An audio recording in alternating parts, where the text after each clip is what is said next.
Eu não sei se é essa sensação que você tem. Assim. A gente está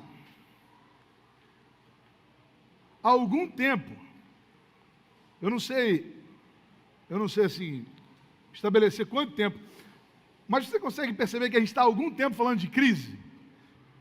Eu lembro assim, que a gente estava falando sobre crise. Eu lembro que foi o tema do mês de famílias, ou seja, mês de maio, que está começando hoje, da PIB de Alcântara, assim, há alguns anos atrás, se não me engano, 2016, a gente falou sobre isso. E a gente acha que vai melhorar e as coisas continuam da mesma maneira. Chega um tempo, pandemia, depois, guerra, a inflação lá no alto. Tudo isso, eu não sei se acontece com você, mas dá uma sensação assim de quase um desespero assim. A gente olha para o mundo assim e não consegue ter esperança. Acontece com você isso? Sim ou não? Você olha assim e fala, será que dá para melhorar? Será que vai melhorar? Será que alguém tem interesse em melhorar? E aí, irmão, a gente fica meio maluco se a gente pensa nisso, não é? Acha que vai melhorar, acha que vai melhorar, acha que vai melhorar, e quando vê, está pior.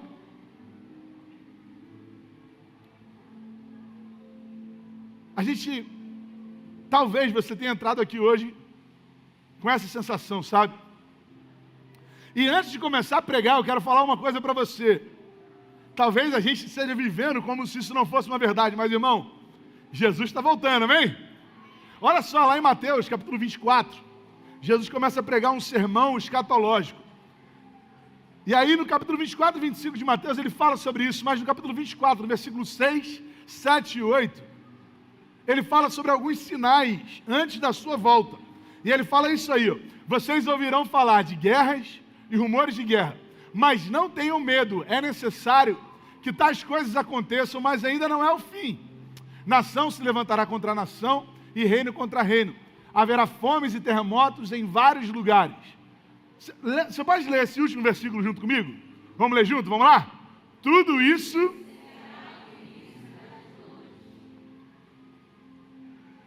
Que dores que Jesus está falando? Jesus está falando sobre um monte de sinais, e depois fala, tudo isso será o início das dores. Ele está falando aqui sobre uma expectativa, como se alguém que estivesse gerando um filho, como uma mulher que está gerando um filho e já está vivendo a fase final da gestação e começa a viver o início das dores do parto. Como que é isso? Né? Por exemplo, quando começa a contração, acontece uma contração agora, e algum tempo depois, bem lá na frente, vai acontecer uma próxima contração, não é isso? Me ajuda aí, vai. Não é isso? Vamos lá, daqui a 1 hora, 2 horas, e aí o médico fala assim, ó, marca no relógio qual é o espaço de tempo entre as contrações. Conforme as contrações forem se diminuindo de distância, se distanciando menos, porque é um sinal de que está próximo o nascimento daquele bebê. Irmão, guerra. A gente ouve falar de guerra há quanto tempo? É de agora? Inventaram a guerra no século XXI? Não, irmão. Guerra, você já ouviu falar de guerra, ó, há muito tempo. Sinais no céu, sabe? Toda aquela negócio de astro que vai aparecer, é a lua que some, é sol que vai ver o sol de não sei aonde. Isso já existe há muito tempo. Epidemia, pandemia, aconteceu só agora, nesse século? Não, irmão. Já é muito tempo já que isso acontece. Desde o início de todas as coisas, isso acontece. Mas, irmão, nunca aconteceu num espaço tão curto de tempo. Nunca foi tão perto um do outro, sabe? A gente se preocupou muito com a pandemia, mas há pouco tempo atrás a gente teve uma epidemia. E se a gente for parar para pensar, em um século atrás, O que, olhando com uma visão histórica, é pouco tempo. Para a gente, um século é muito, mas para pensar em questões históricas, um século é nada. A gente teve uma pandemia na humanidade, 2 guerras mundiais em um século, num período curto, quase estourando a terceira, a gente está com medo danado aí. Guerra sempre aconteceu, fome sempre aconteceu, pandemia, doença, tudo isso sempre aconteceu. Mas, irmão, a distância de um para o outro está diminuindo, como de uma mulher que está gerando seu filho e as dores do parto começam, igual essas questões assim, eu lembro, quando acontecia um eclipse, quando acontecia um negócio desse, parecia no Jornal Nacional, irmão, era notícia. Essa semana teve eclipse, você estava sabendo disso? Essa semana teve, ninguém sabia, porque parece que isso aí está acontecendo cada vez mais perto. Toda hora acontece um troço que só aconteceu 300 anos atrás. Tudo está mais perto. O amor das pessoas tem esfriado, irmão. É um sinal também, olha só. Nesse mesmo sermão de Jesus, nesse mesmo capítulo 24, um pouquinho mais à frente, no versículo 12 e 13, Jesus fala para os discípulos assim, ó: devido ao aumento da maldade, o amor de muitos esfriará, mas aquele que perseverar até o fim será salvo. Irmão, às vezes a gente olha para esse texto e a gente acha que Jesus está falando que o amor do mundo vai esfriar, mas não é. Porque a Bíblia fala que o mundo jaz no maligno. Não há amor no mundo. A única fonte de amor é Deus. Jesus está falando sobre os discípulos aqui. Está falando sobre aqueles que teriam o amor como a sua marca. E por aumentar a maldade no mundo, a gente vai achar justificativa para a nossa falta de amor. Como assim, pastor? O que você está querendo dizer? O que eu estou querendo dizer é o seguinte, que a gente vai olhar e vai falar assim: não, mas ele estava envolvido com tráfico. Merecia morrer. Não, mas ele estava roubando. Ele merecia morrer. A maldade do outro vai fazer com que o nosso amor esfrie, porque a gente vai começar a achar justificativa para a nossa falta de amor. Você consegue perceber que isso está acontecendo? Não dói mais ver pessoas morrendo. Não dói mais saber que jovens têm sido levados pelo tráfico. Não dói mais no nosso coração, porque o nosso amor está esfriando. O nosso amor está se perdendo. Mas, irmão, o apóstolo Paulo estava vivendo um tempo de crise na igreja, um tempo de perseguição. Uma crise talvez maior do que essa que a gente passa como igreja ocidental, sabe?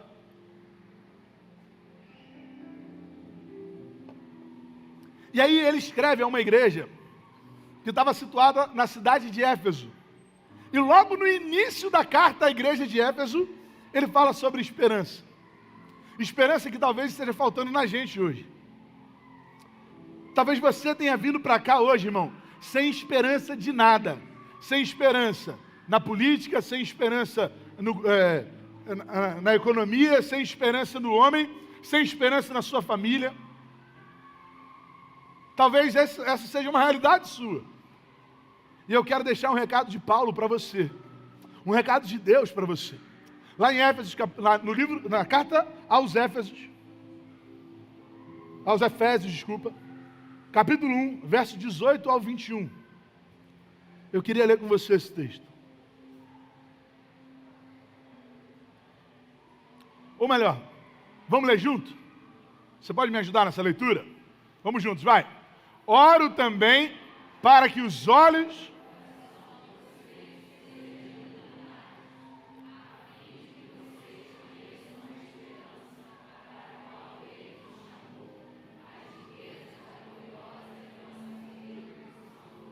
e a incomparável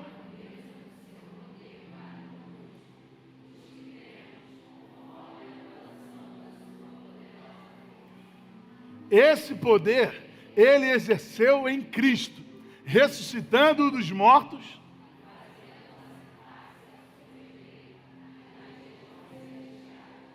muito acima de todo governo e autoridade, poder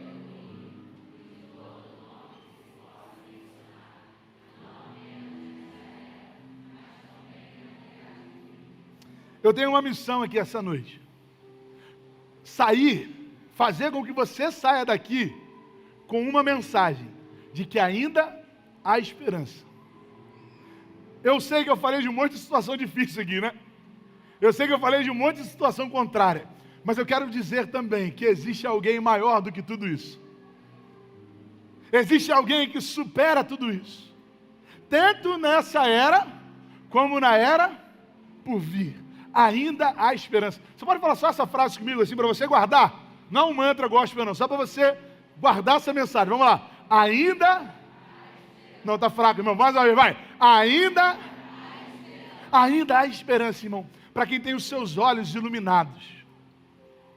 Olha só o início do texto, o que o apóstolo Paulo fala assim. Ele fala assim, ó, oro também para que os olhos do coração de vocês sejam iluminados, a fim de que vocês conheçam a esperança pelo qual Ele os chamou. Se você quer sair daqui com o seu coração cheio de esperança, a primeira coisa que você tem que fazer é abrir seus olhos para o lugar certo. A gente está com o olho aberto, irmão. A gente está atento a muita coisa, mas muita coisa que tem sufocado a gente, irmão. A gente tem acumulado muita informação que, na verdade, não ajuda a gente em nada. Só coloca a gente ainda mais para baixo. Está vivendo um tempo onde tudo tem acontecido na hora, sabe? Tudo, a gente vai se acumulando. E a maneira como a gente enxerga o mundo, ela faz muita diferença. A Bíblia fala, é um texto que eu gosto muito, lá em Mateus capítulo 6, versículo 22 e 23, Jesus fala aos seus discípulos assim, ó, os olhos são a candeia do corpo. Se os seus olhos forem bons, todo o seu corpo será cheio de luz. Mas se os seus olhos forem maus, todo o seu corpo será cheio de trevas. Portanto, se a luz que está dentro de você são trevas, que tremendas trevas são. Ou seja, a maneira como você enxerga o mundo diz mais sobre você do que sobre o mundo. A maneira como você enxerga a situação. E isso eu ouvi uma vez e falou muito comigo. Porque isso explica o fato de todo ladrão achar que todo mundo rouba. De qualquer adúltero achar que todo mundo adultera. Todo mentiroso acha que todo mundo mente, irmão. Isso é a maneira como ele enxerga o mundo. E a maneira como você enxerga o mundo hoje precisa mudar. Porque nós temos olhado para aquilo que não vale a pena. Nós estamos materialistas demais. A gente está materialista demais, irmão. A nossa vida, os nossos propósitos, os nossos planos, para analisar os seus objetivos de vida hoje. Para pensar se eles não estão baseados em questões materiais. Ainda que seja um estudo, você quer estudar para ter um salário melhor. E aí, tendo um salário melhor, a única coisa que a gente vai poder fazer é pagar mais coisas, irmão. A única coisa que a gente vai ser capaz de fazer é gerar mais dívida. A nossa vida tem girado em torno de questões materiais. E o autor de Hebreus fala, escrevendo a sua carta a esse povo, lá no capítulo 13, no versículo 5, o seguinte: conservem-se livres do amor ao dinheiro e contentem-se com o que vocês têm, porque Deus mesmo disse, nunca o deixarei, nunca o abandonarei. Irmão, questões materiais não podem ser o norte da nossa vida, irmão. Eu não estou falando também que você não deve almejar crescer na vida, amém? Deve almejar. Faça planos, projetos, procure o bem-estar da sua família. Mas isso não pode ser o nosso principal alvo de vida. Isso não pode ser a nossa meta, a razão pelo qual a gente vive. A gente está imediatista demais. Irmão, tecnologia é uma bênção, mas também é uma praga, né? Ao mesmo tempo que ela ajuda a gente, ela aprisiona a gente. Vou te dar um exemplo. Quem aqui lembra de números de telefones antigos aí? Números de telefone assim, da época que não tinha nem o 2 na frente, lembra? Você consegue lembrar desses números? O número da casa de não sei quem você tinha na cabeça, irmão. Quem grava números de telefone hoje? Você grava? Não grava, irmão. Porque a tecnologia, ao mesmo tempo que ela liberta a gente, ela aprisiona. A gente se torna dependente dela, a gente não grava mais número de ninguém. Muito mal nosso, né? Muito mal nosso. Tá tudo salvo ali. Tá tudo ali, ó, para você acessar. Esses dias eu estava lá no nosso GC. Quem vai no GC aí, dá um amém.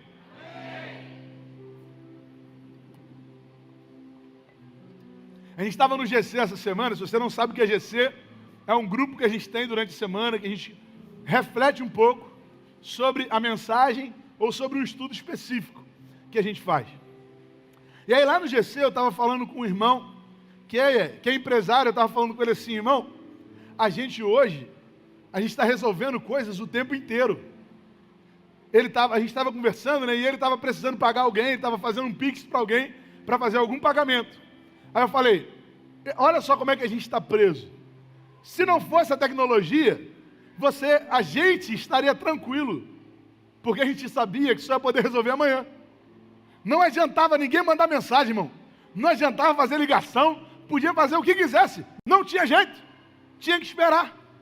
Tinha que esperar chegar amanhã para resolver. Mas agora não. Agora a gente consegue resolver na hora. O que algumas pessoas, gerações passadas, e eu não estou falando nem de muito tempo não, estou falando de 20 anos atrás, 10 anos atrás, resolviam indo lá, mandando carta no banco, mandando carta no correio, esperando na fila do banco.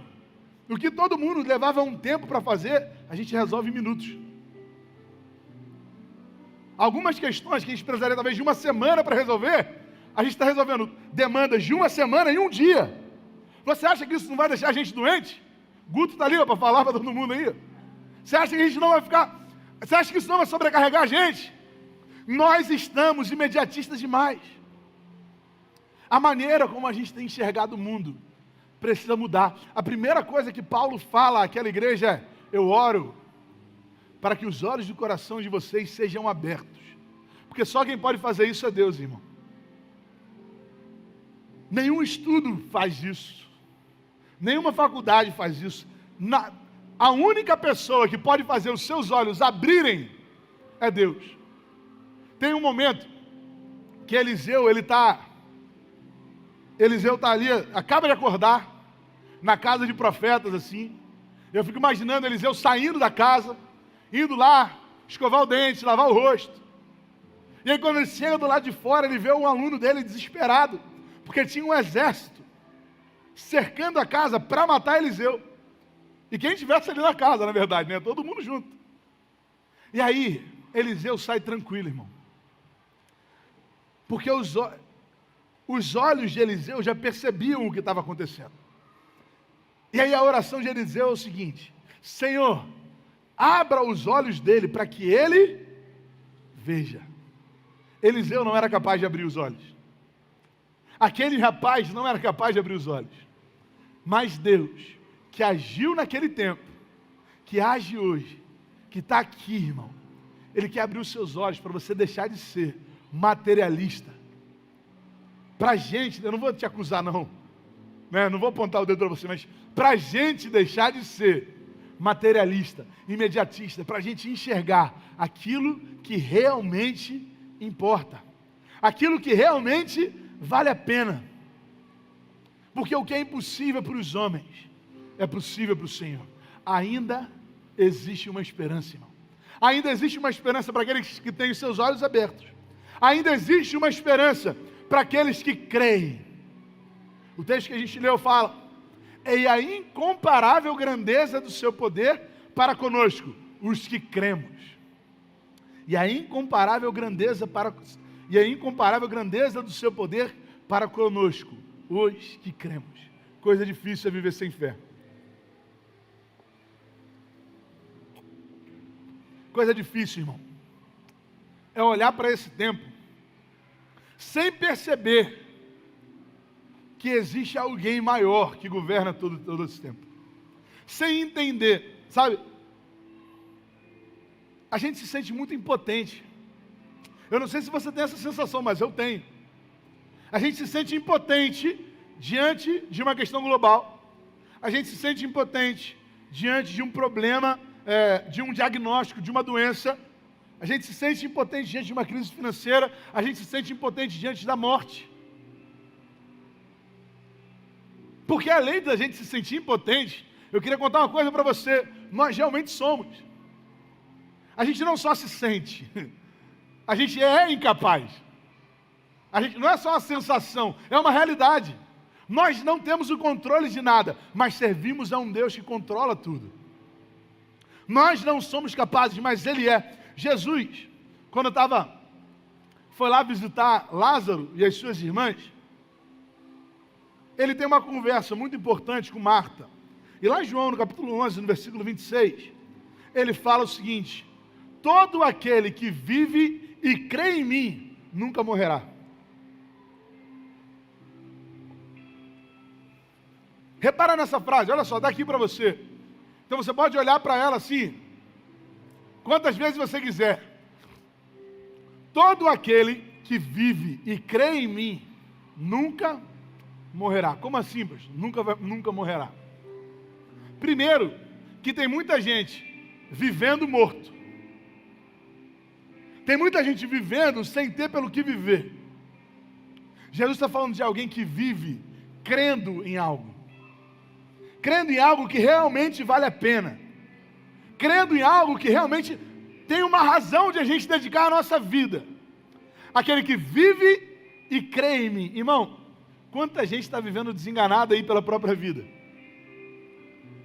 Sem ter uma motivação, sem ter uma razão, sem ter um porquê, sem ter um propósito. Não existe nada mais relevante do que viver pela causa de Cristo.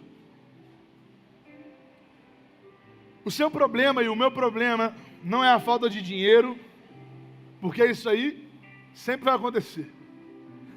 Não é doença, não é morte. O nosso problema às vezes, irmão, é a gente não saber pelo que a gente está vivendo. E Jesus é a única razão que vale a pena a gente viver. Porque todas as outras coisas são temporais. Todas as outras coisas, elas cessam.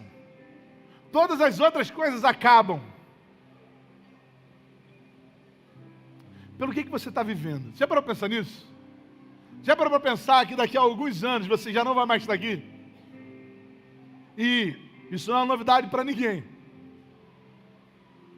Vai chegar um momento que eu não estarei aqui, você não vai estar. E pelo que a gente viveu? Para alcançar os nossos planos materiais, para alcançar meia dúzia de objetivos, pendurar uns 3 ou 4 diplomas, guardar um dinheiro.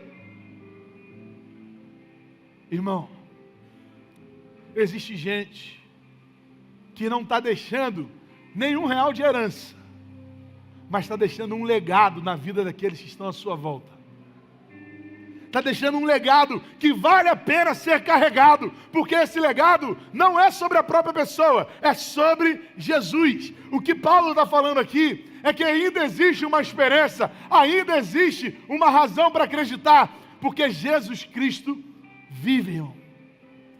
Aqui nesse mesmo texto que a gente leu, no versículo 20 e 21, ele fala assim: esse poder ele exerceu em Cristo. Esse poder ele exerceu em Cristo. A Bíblia fala sobre Jesus, irmão, não sobre a gente. A história aponta para Jesus, não para a gente.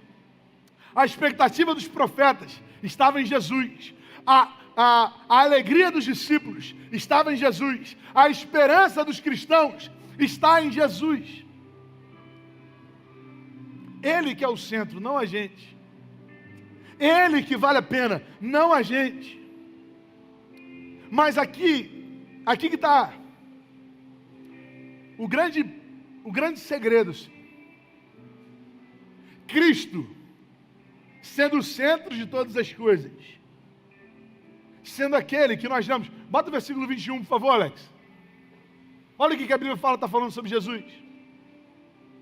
Versículo 21, Efésios 20. Esse é Cristo. Esse é Cristo, que a Bíblia está falando ali, olha só. Muito acima de todo governo e autoridade, poder e domínio, e de todo nome que se possa mencionar, não apenas nessa era, mas também na que há de vir. Esse Cristo escolheu amar você. Esse homem, esse Deus, sendo homem, escolheu amar você. E ainda que pareça ser impossível, eu entendo, porque a gente está tão acostumado com pessoa importante não ligar para a gente, não é?